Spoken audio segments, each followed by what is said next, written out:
Good afternoon. Welcome to Very Interesting. We're bringing local topics into your living room weekly. Hope you like the content. Today's guest is former State Representative Steve Cookson. Welcome, Steve. Thank you, Barry, for having me. Steve and I have been friends for a long time. We disagree a lot. Full disclosure, he knows I'm a proud Democrat and he's a proud Republican. But part of this show is to bring civility into politics. You know, you can disagree and still be friends. Like I said, Steve and I disagree more than we agree, right? On political issues. Right. Sports, maybe not, right? Maybe not. Maybe not sports. So I'm offering Steve's opponents, he has 3 of them, equal time. They're welcome to come on anytime. Just private message me on Twitter, DM, and we'll talk about the issues. But you got to be willing to come into the lion's den and answer the tough questions. And I'm going to ask Steve a lot of tough questions today because Steve's had something that his opponents really haven't had. He's had a front row seat for legislation for the last 8 to 10 years. So some people might say Steve's part of the problem. Some people might think he's part of the success. But we're going to get into the issues today. But first, Steve, tell us a little bit about yourself, your family, and that rich basketball tradition. Mostly it comes from my father, Carol, who goes back to the 50s. When he played at Puxico, they played in a log gym and they won back-to-back state championships. Many of their players went on to major college careers or professional careers. One of them was an NBA player, and they're part of a legend in Missouri sports. They are the Hoosiers were to Indiana, they are to Missouri, the Puxico Indians. And from there, that started a legacy that is carried over all the way through my uncle, Ron, who has won multiple, more than any other coach in the state championships over at Scott County Central. And all the way up to myself, where I played on a state championship team at Advance, and with my dad as the coach back in the 70s, early and mid 70s. We went to the Final Four and won a couple of state championships during those times, and followed me. I was fortunate enough to get to play college basketball for Coach Gene Bess at Three Rivers when we won 3rd in the nation with a couple of good teammates, Otto Porter and Danny Foster, along with my other sophomore teammate, Gene Decker. But since then, I led into a career of education and coaching. Wasn't quite as successful as those guys were. Always people wanted to compare me to them. But I ran into, and was successful, but I ran into dynasties that were starting up, like Ben Bidwell's dynasty over at Portageville. And I realized very soon that maybe I could contribute more in administration in public schools. After I had retired from the public school systems, someone indicated to me, because I was successful, that I might want to look at running for state office. First, I had not had any intention of doing that, and I made the one mistake that I should have known better, because being a school administrator and a superintendent, I said, well, if you can't find anyone else, I'll do it. Well, they quit looking and I ran, and I was fortunate to win by very landslide margins every time I ran for my position there. That's a good point. It does take a lot of courage to put your name on the ballot. It's a big deal. It takes a lot of time. Mm-hmm. It takes time away from your family. So yes, it does take a lot of courage to put your name. They don't call it running for nothing. You know, I mean, I ran a lot for Coach Bess, and training and getting ready to play. And it was tough running to get to go to the gym, but it is tougher to run for office because you got to go everywhere, see everybody, and knock those doors. Yeah, you got to drive a lot of fence posts to put up signs. So Steve, let's get in, before we get into the issues that we probably are going to disagree on, let's tell us about some of your legislative accomplishments. You served from what, 2008 to 2016, or was it? 2000, I believe it was 2010 to 2018. Yeah, 18, 2018. So what's some of your legislative accomplishments? Probably towards the end, I was able to, I was chairman of, it took 3 years to complete. And a lot of times you introduce something at the legislature and it takes a while for people to start looking at it, and it advances a little farther and a little farther, so that each session, well, that didn't get past this session, but it was a good idea. And you start talking with people, so it starts out in a better position than just being introduced. One of them was new way in which legislation in which all the public universities and colleges, there's 22 of them in the state of Missouri, how they interact with each other and how they have to go before the coordinating board of education. It gives the coordinating board a little more power in the degrees that they get to offer and everything. And it also allows our community colleges to offer 4-year degrees. So Steve, kind of sum that up for us. So one of your legislative accomplishments was to have other higher education institutions offer doctoral degrees. That's and correct. What about the community colleges, you said? That they can offer 4-year degrees, so that we can bring the degree programs and the students closer together, so that they don't have to travel so far. It's a great program. Yes. But Steve, I'm gonna cut you off right there because we have to go into the lion's den. You ready to go into the lion's den? Hey, I sure am. I've got a list of issues here that are very important to the 25th Senatorial District.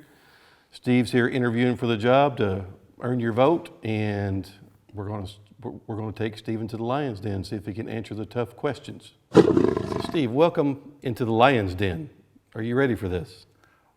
I am definitely ready to go head to head with you, Barry. Some people might think this is the hot seat.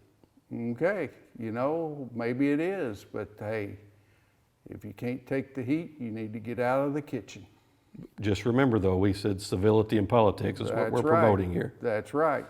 So let's get into hot button issue number one, economic development for Southeast Missouri. What's your plans in the future? What have you done in the past to promote economic development? We need jobs here. Yes, we do. We need to move that. We have been based basically on agriculture down here, and agriculture is our #1 industry in the state of Missouri. We need to expand on that and bring all of the processes that, the ag product and its refinement and everything closer to down here, so that we're the places, our people have good paying jobs that can sustain a family.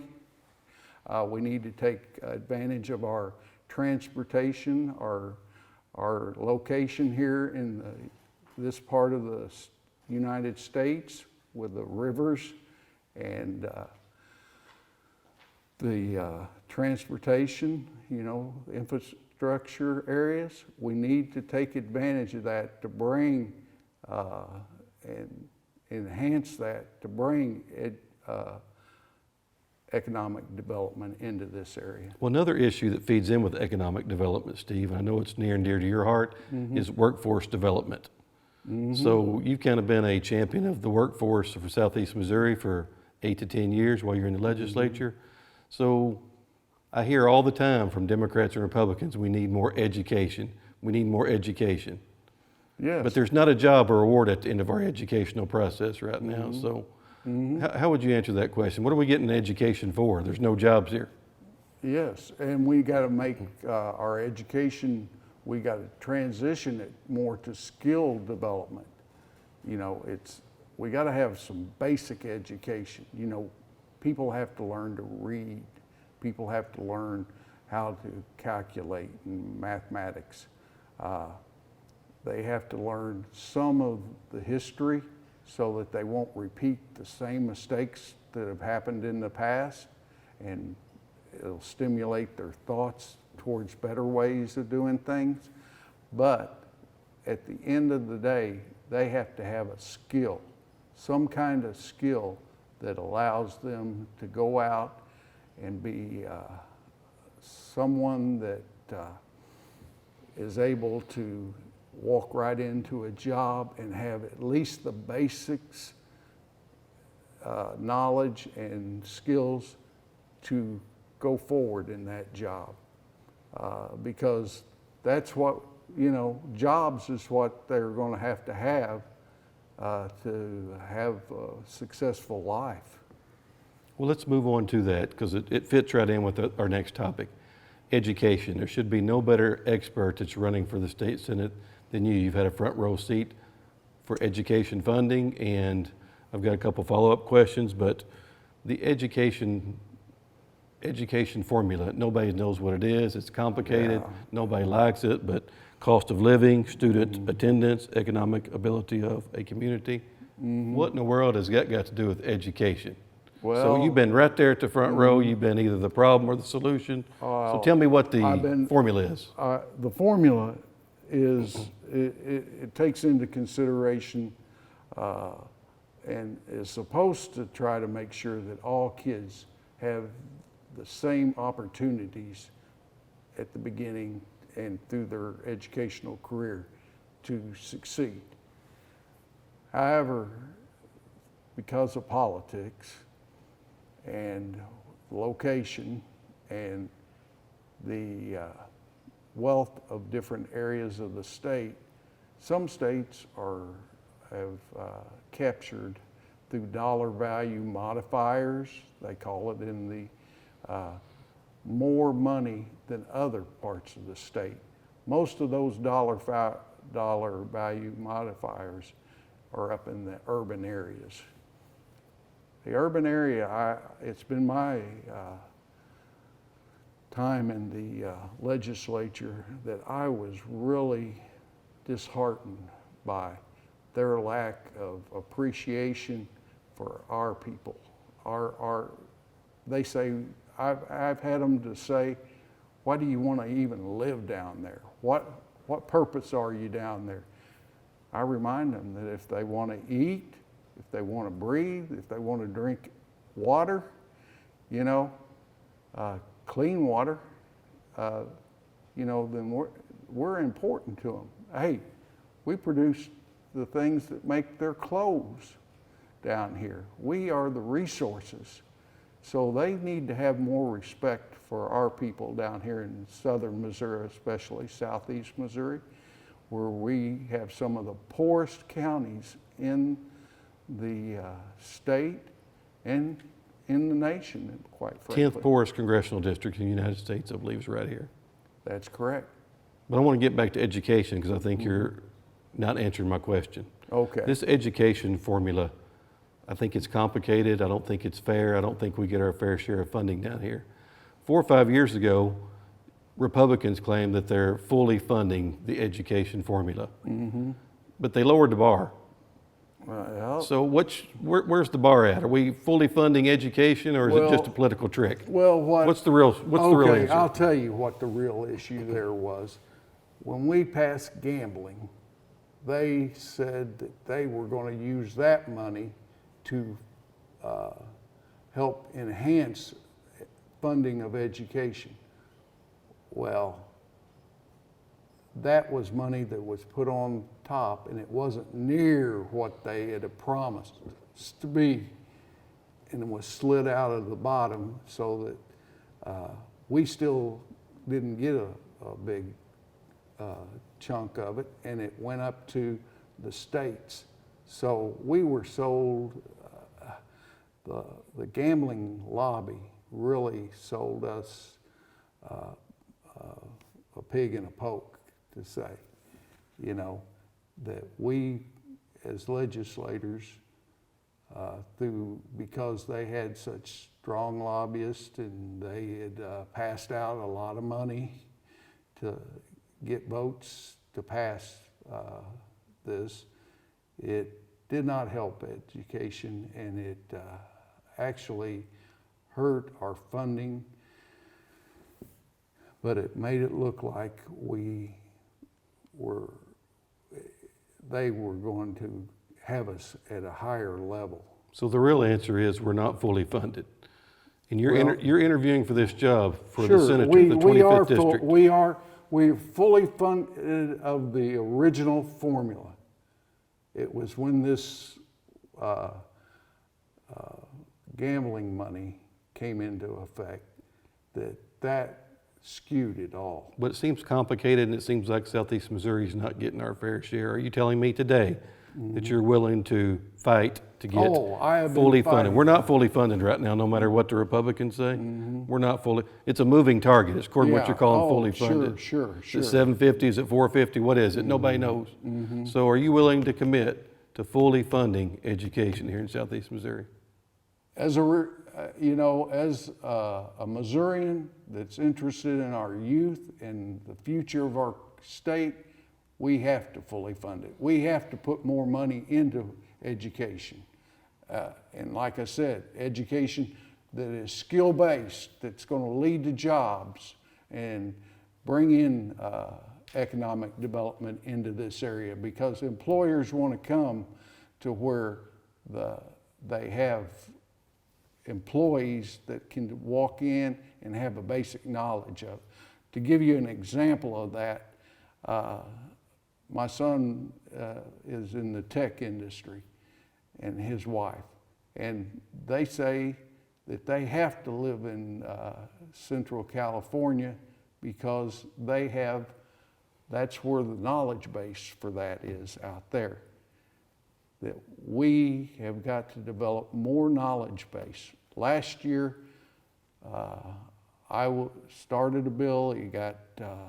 Or not last year, but my last year up there, I started a bill that ended up, another rep was working on it too. Senator Libla was working on it, that introduced in our curriculums some basic coding, how to code in high-tech industry.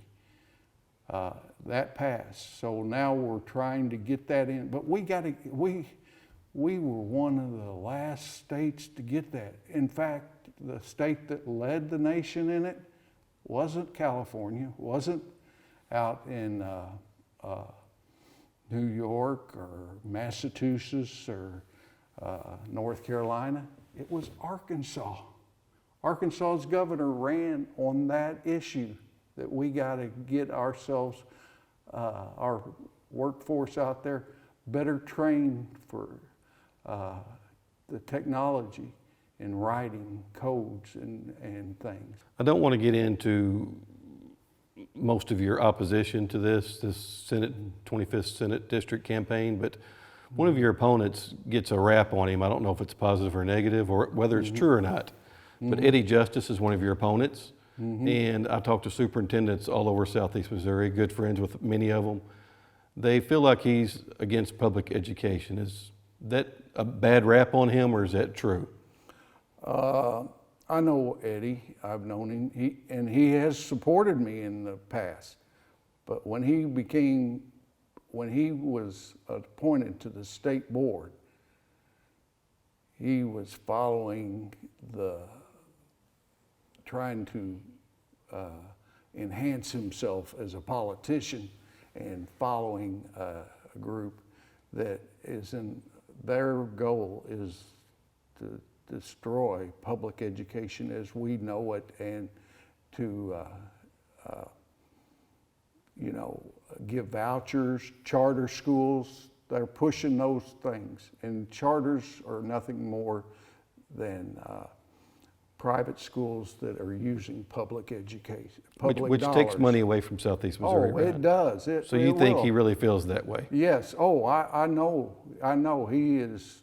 I mean, you could see his post that he started posting on Facebook right after he got he was regurgitating what was being fed to him. Well, I'd like to give Eddie Justice a chance to rebut that. I don't know, true or false, but I will give Eddie Justice a chance to rebut that at any time. But let's move on. This is a issue that's near and dear to my heart. I don't think it's near and dear to too many Republicans' hearts, but it's Medicaid expansion. Rural health care has been highlighted through this COVID pandemic, and Republicans for 8 to 10 years now have had a chance to expand Medicaid. We've got hospitals closing all over Southeast Missouri. Rural health care is in a crisis. We don't have many places to go. I mean, we're in a jam here in the rural areas on health care. So the voters will get to decide in August whether we can have Medicaid expansion or not. I hope they vote for it. 38 other states have it. Oklahoma just passed it last Tuesday. So Missouri is one of 12 states that did not pass Medicaid expansion. And I blame the Republican legislatures for that. They got into philosophy instead of what's good for the citizens of the state of Missouri. The federal money for Medicaid expansion's in the mailbox. Our Republican legislature, all they had to do was pull it out of the mailbox. And they failed to do that, and they failed the citizens of Southeast Missouri. We need rural health care. It's a crisis. So Steve, people could say you've been part of the problem, or you can be part of the solution. So how did you stand the last 8 years when Medicaid expansion was a hot button item in the legislature and voted it down every single time? First of all, I never got to vote it down. It was never allowed to come to a vote on the floor. I wrestled with it. Myself and some other legislators were looking at tweaking some of it and maybe allowing, some Medicaid expansion. That was then. Today, I'm a strong believer in the will of the people. If the people voted, then they trump my party, my everything. I'm for following the will of the people, the citizens. That's my heart. That's where I am. I was being told that Medicare expansion would lead to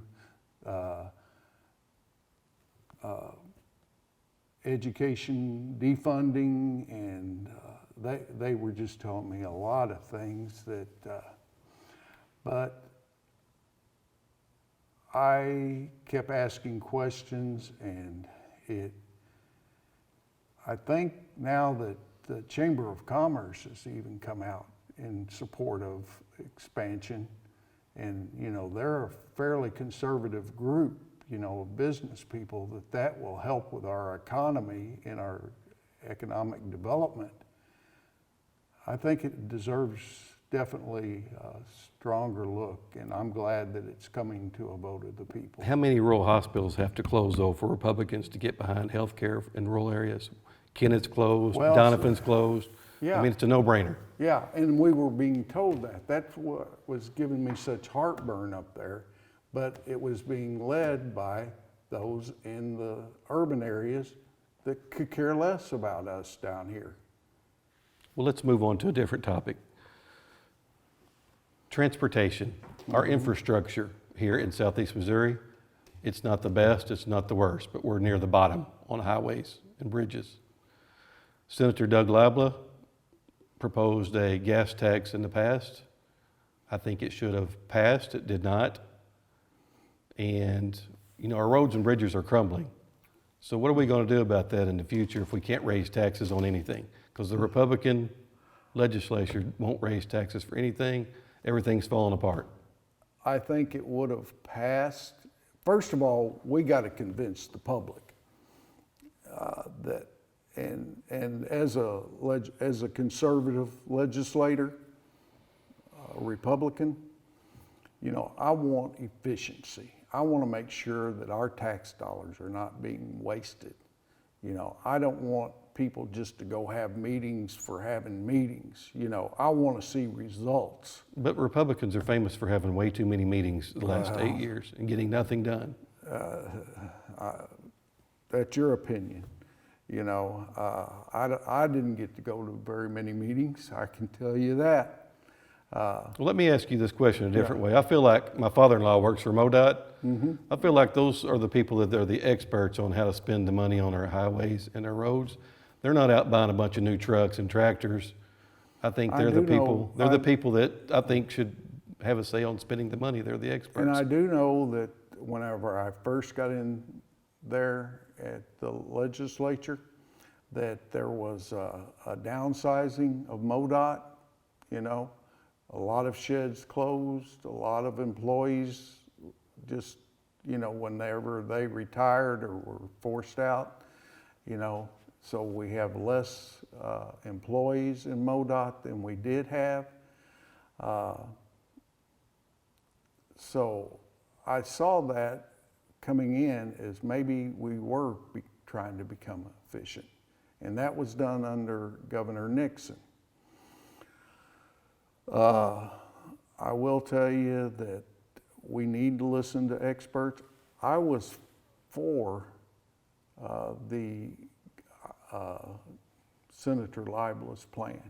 You know, you got to have investment. You cannot grow if you don't invest in something, and infrastructure. Roads are part of our infrastructure. And what happened, I believe in that instance, there were some bad amendments put on it to sink it by those that want no taxes, you know. Yes. And I'm not a fan of taxes. I don't want taxes, but I want to live in a society and have a government and you know, not have anarchy.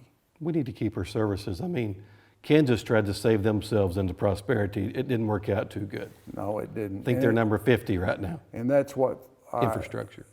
Yes, and I'm going to tell you, politics, in my lifetime, I've watched it. It swings a pendulum. And if we as Republicans don't use good common sense, we're going to swing ourselves so far over there that it's going to break, and then it'll swing way back over, even farther left than you are, Barry. I don't know about that. But that's a good question. I just thought of a question. As a state rep, have you ever voted against your constituents just because you didn't think they knew the issue or didn't care about the issue? Was there ever a circumstance where you said, well, I think this issue is important to our district, but I'm getting all these phone calls and they're against it, but I think it's better for the district? Was there ever any time you took a vote just because you felt personally that it was better for the district? Oh, I did. I took votes that were against the majority of my party, you know, to keep deer under the auspice of conservation and not under agriculture, because I feel like the sport of deer hunting and the management of deer has been best managed overall by conservation. I don't want to see us have deer raised out there, and it would be like we go on cow hunts, You know, you got a fenced-in area, you go out there with your gun and you shoot a cow. Not much sport to it, is Not there? much sport to it. No, I don't think Missourians I want think that. that's something that a lot of people can agree on, Democrat or Republicans. Well, but it was being pushed as an economic, that's the way we should go, is to raise deer, and we could sell deer meat at the supermarket and everything. And now, do I agree with everything the conservation does? And no, we have up in the other end of the district, then down here in the Boot Hill, we have a real problem with the feral hogs. Getting worse, it's moving this direction, right? Yes. And I'm not sure that the answer that's being put out by the Conservation Department is the best solution to that. I question that. Well, Steve, Question it hard. let's move on to another hot button issue I think Democrats and Republicans can agree on, is rural broadband. Oh, yeah, that, when we talk about infrastructure, that's someplace we are way behind. And that broadband is always, once again, it's the money that we were given and that we've been able to get all goes to the urban area. We're going to have to, this pandemic, if it doesn't show anything else, that we're going to have high-speed internet available for everyone down here. Our schools, everybody are going to be dependent upon it. All of our, it's going to cost us jobs because of industry's not going to move to here without broadband internet. And people, my son and I go back to my son and my daughter-in-law. They have been working from their house, being highly productive from their house because they have broadband internet and can do their jobs from their house. I know right now up in the Capitol, a lot of the state workers are working from home on their internet because they have broadband capabilities up there. Let's move on to something that's near and dear to everybody in Southeast Missouri's hearts, agriculture. It's the number one industry here. Mm-hmm. And I just want to make a statement first, and I'd like for you to rebut it or agree with it, okay? President Trump's been the worst president in my lifetime for agriculture with these tariffs, 25% tariffs. The steel tariffs have really damaged farmers. They've lost a lot of equity since he's been president. I mean, if you go buy a grain bin, a truck, or a tractor, or a new shop, the steel tariffs are killing the farmer. And, we're buying everything 25% higher, and under President Trump, we're selling everything 25% cheaper. Worst commodity prices in 20 years. Farmers seem to be sticking with him. They're supporting the president. I personally don't see how. It's a checkbook issue for everybody, pocketbook. And I don't see why farmers are sticking with him myself. I don't buy the premise that China's mistreated us. Well, I do buy the premise that China's mistreated us all these years, but the farmers seem to be taking the brunt of the trade war, maybe all the trade war. So Steve, what can you do as our new state senator? You're interviewing for the job. Mm-hmm. And agriculture is a big industry here. Almost everybody here touches agriculture. That's what buys the new trucks. That's what buys the new cars. That's what keeps the economy churning here. So against these tailwinds that President Trump's got us, as a state senator, how can you make a difference in agriculture? Well, first of all, I don't interact with President Trump at this level. I more interact with our governor. And who is a farmer. And I feel like is an honorable man. And I've worked with him in the legislature whenever he was a senator, and we worked on the same bills. But as far as our president, I am behind him.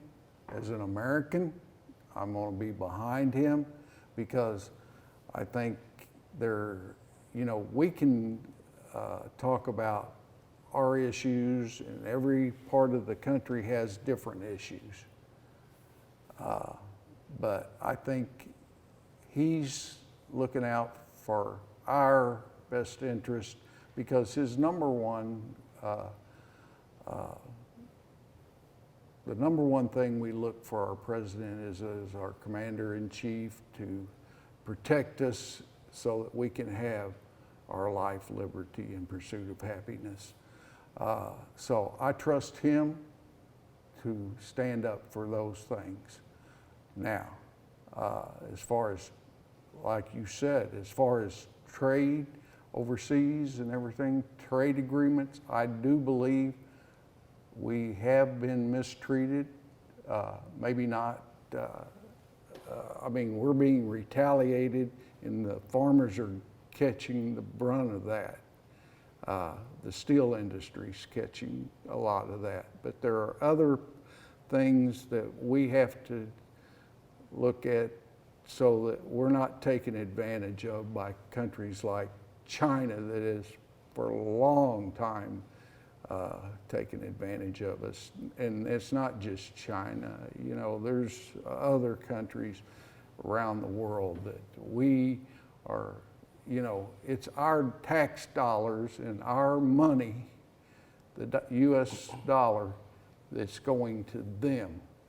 And we need to eventually keep it home and invest it in our own people. Well, let's talk about agriculture at the state level. Governor Parson, Governor Greitens, Governor Nixon, Governor Blunt, as far as you want to go back. Mm-hmm. Governor Holden. Mm-hmm. They always go on these trade missions for the state of Missouri, but they never seem to have any teeth in them. They seem like they're always for show. Mm-hmm. I know Governor Nixon took a lot of fellow Republicans, your friends, to Cuba. Didn't take me. I don't remember selling anything to Cuba lately. So does any of these trade missions actually have any teeth? Because I haven't seen it. So are they just for the camera or? I think you have a valid point there. I think you have a valid point there. We should hold them more accountable, all of our travel and everything. We need to hold them more accountable. And people think that as legislators, we're given cars and we're given planes and they fly us here. And I can tell you, I drove my own vehicle. I was paid mileage, but it was less than the federal mileage rate. So I ended up wearing out vehicles and barely paying for my gas to go back up there. Well, the state thanks you for that. Well, hey, it's my civic duty, you know, if I'm elected, to go represent those people to the best of my ability. So let's get into some cultural issues that are important to the state of Missouri. You know, Missouri's a red state, very conservative. Mm-hmm.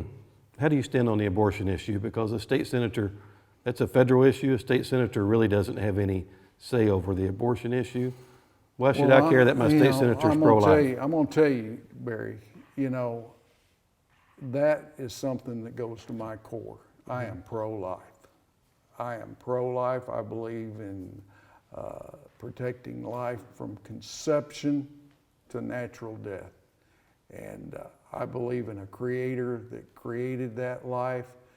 And so I'm going to be pro-life. But in reality, is there anything that you can do about it? We can pass laws that, because eventually you say it's a federal issue, federal mandate. It was federal law because of Supreme Court ruling, Roe versus Wade, mm-hmm. back there. That can be looked at again and overturned. You know, I am just, I'm just very pro-life. That's where I am. Well, and I believe I respect that. You know, I believe that that's part of my core. But since you brought that up, you know, mm-hmm. Roe versus Wade was what, 1972, 1973? Mm-hmm. And gay marriage is less than 5 years old. Mm-hmm. I remember 3 days after the election, President-elect Trump was on 60 Minutes, and he said gay marriage is the law of the land. So do you support the president on supporting gay marriage, or is it the law of the land, something that's 5 years old or less? So I'm confused here on, federal issues versus state issues. The president's for gay marriage. How does Steve Cookson feel about that? Well, relationships are different, Marriage is an institution that has been ordained by God, I believe. And, marriage that we're talking about is a contractual agreement that is man-made. That's men, making whether it's okay or not, or women, So your okay personal or not. beliefs is marriage is between a man and a woman. My personal beliefs is, but I will respect everyone, because I do believe that every human being is created by God, and they deserve respect, and I'm not going to judge them personally. I'm not going to judge them. They will be judged. Well, let's move on. During this time of COVID, we have falling tax revenues with the state of Missouri. It's going to be even more challenging for a state senator or a state rep to help the governor manage that budget. It's kind of depressing times here. I've seen state revenues were way down. So managing the budget as a state rep or a state senator, what's the process on helping the governor do that? Well, that comes mostly from your chairmen of your budget committees. Now, I have to say, because I was a former superintendent that was not well trusted by the Republican Party, I never got to serve on any kind of appropriations or budget committees. They do a lot of work and everything. They go through the state budget. They look at every department and question all that. I sat in on some of those hearings, but I was not directly involved with them. It doesn't sound like the Republicans treated you very good while you were there. You sure you don't want to come over on this side? Well, I couldn't. I really can't. No, because fundamentally I'm a conservative. I am a conservative, and I understand there are Democrats that are conservative too, but not all of them are the crazies that we see on TV, that need to be sprayed with roach spray or something, Let's move on. That's a hot button issue. I'm not sure what a conservative is anymore in these times that we live in, but we'll save that for a different time. Something the only thing I agree with President Trump on is criminal justice reform. So, for example, if it was a felony 20 years ago, but it's not a felony now, some kind of minor drug charge, do you think that person should still be in prison today? No, I do not. I believe it's high time we have reform in our judicial system. And when we talk about judicial systems, I'm talking about punishments. There are some times I think that we need to punish people more, but on these nonviolent issues, maybe we need to give a good hard look at them and work. And I would be interested in maybe working and introducing legislation that after so many years, if a person has been to prison or served their time, got out, been a model citizen and everything, and a productive citizen, that they lose that title of a felony. And that's something that can be worked on at the state level. It is, and I would be interested in working on that. And that should be an issue that Democrats and Republicans could work together on. I agree. I think there's a lot of things. Well, first of all, we have to work together. You know, I think. Well, you don't have to, because there's a supermajority in the state house right now. I know, but we need to. We need to. We'll get into that though. Hold up one second. Okay. I want to get through our list here. Yeah. We debated this before we come on camera, and I think I changed your mind about it, but you don't have to say this on camera, but voting rights and access to the voting booth, mail-in voting. How do you feel about that?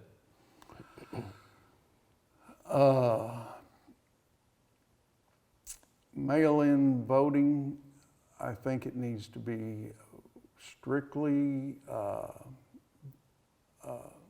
just a short window for, you know, but sometimes people have to travel away from their home and aren't there on election day.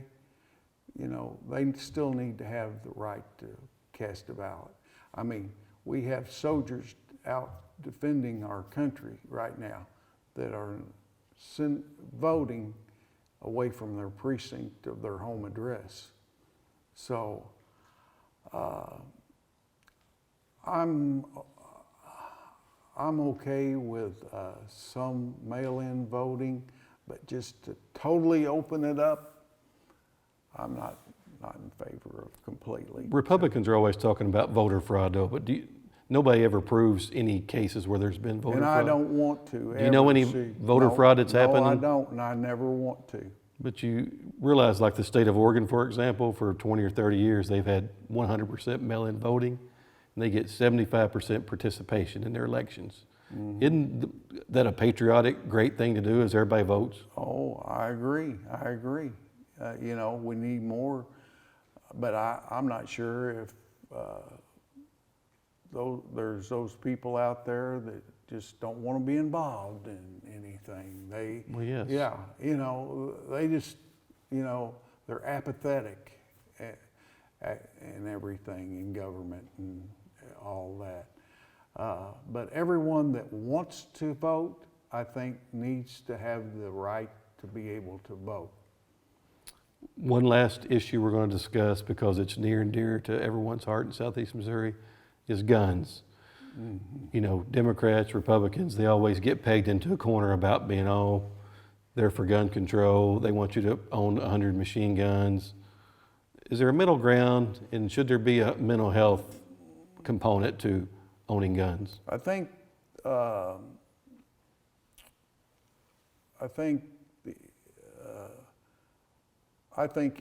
all citizens should be able to own guns.